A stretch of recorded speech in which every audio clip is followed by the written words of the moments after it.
Глава Якутии Айсен Николаев и генеральный директор компании «Сургутнефтегаз» Владимир Богданов дали старт запуска в эксплуатацию Ленского нефтегазоконденсатного месторождения. Вот уже на протяжении 15 лет «Сургутнефтегаз» активно осваивает территорию Восточной Сибири. В прошлом году объем добычи нефти в регионе составил порядка 9 миллионов тонн. Всего на территории Якутии на 6 эксплуатируемых месторождениях добыто свыше 75 миллионов. С этого дня ресурсную базу компании начнет пополнять новое перспективное месторождение, запасы нефти которой составляют около 40 миллионов тонн. Запуск 7-го эксплуатируемого месторождения на территории республики произошел благодаря тесному взаимодействию компании с руководством и правительством Якутии.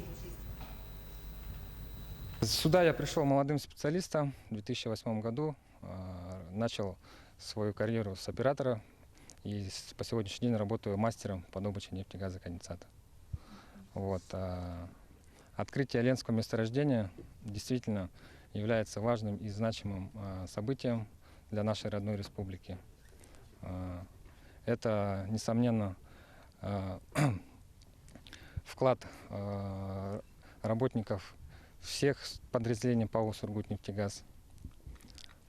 И я очень рад, Егор, что стою здесь сегодня в честь открытия нового месторождения. Что мой труд внес свой вклад в развитие и освоение нефтегазовой отрасли Республики Саха-Якутия.